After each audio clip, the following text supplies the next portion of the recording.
बिस्मिल्लाहिर्रहमानिर्रहीम। अस्सलाम वालेकुम। बहुत से लोग जानवरों और हशरातुल अर्ज़ यानी छोटे कीड़े मकोड़ों को जिंदा जला देते हैं, यानी इन्हें मारते नहीं बल्कि इनके घरों और इनकी रिहाइश गाहों को आग लगा देते हैं ताकि वो इस आग में खुद ही जलकर मर जाएं। वैसे तो आजकल इंसान इंसानों के साथ अच्छा सलूक नहीं करते, तो जानवरों के साथ अच्छा सलूक कैसे कर सकते हैं? मगर हमारा फर्ज है कि हम आपको बताएं कि जानवरों को जिंदा जला देने के मुतल्लिक इस्लाम क्या कहता है और ये कितना बड़ा गुनाह है, और रसूलुल्लाह सल्लल्लाहु अलैहि वसल्लम ने इसके बारे में क्या इरशाद फरमाया है।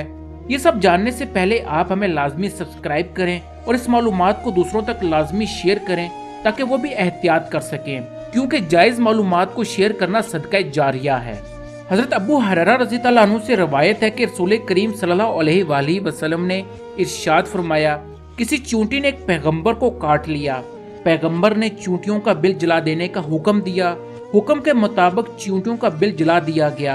अल्लाह ताला ने इन पर वही नाजिल की कि एक चूंटी ने तुम्हें काटा था, मगर तुमने अल्लाह की तस्बीह करने वाली पूरी उम्मत को जला दिया। जिन जानवरों को मार डालना जायज है, इनको आग से मार डालना यानी आग लगाकर मारना जायज नहीं है।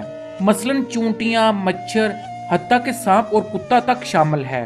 रसूल अल्लाह सल्लल्लाहु अलैहि वसल्लम ने इरशाद फरमाया, किसी जानवर को आग का अजाब ना दिया जाए कि आग का अजाब सिवाय आग के खालिक के और कोई नहीं दे सकता। एक मुसलमान होने के नाते हमें इस्लाम में इंसानों के साथ साथ जानवरों के मुतल्लिक भी बहुत कुछ सिखाया गया है। हमें चाहिए कि हम जानवरों के साथ भी अच्छा सलूक करें। रसूल अल्लाह सल्लल्लाहु अलैहि वसल्लम ने इरशाद फरमाया कि एक बदकार औरत ने एक कुत्ते को देखा जो शदीद गर्मी वाले दिन में एक कुएं का चक्कर काट रहा था और प्यास की शिद्दत से इसकी जुबान लटकी हुई थी। इस तवाइफ ने अपना जूता उतार कर दुपट्टे से बांध कर कुएं में लटकाया और इसके जरिए पानी निकाल कर कुत्ते को पिला दिया। इस अमल से इस औरत की बख्शिश हो गई। मगर आजकल तो लोग इंसानों के साथ जानवरों जैसा सलूक करते हैं। उम्मीद है कि आप आइंदा जानवरों से हुस्न सलूक करेंगे। अच्छी मालूमात को दूसरों तक शेयर करना सदका जारिया है। उम्मीद है कि आप मेरी वीडियो दूसरों तक लाजमी शेयर करेंगे ताकि आपके दोस्त और अहबाब एहतियात कर सकें। खुदा हम सबका हामी नासिर हो। आमीन।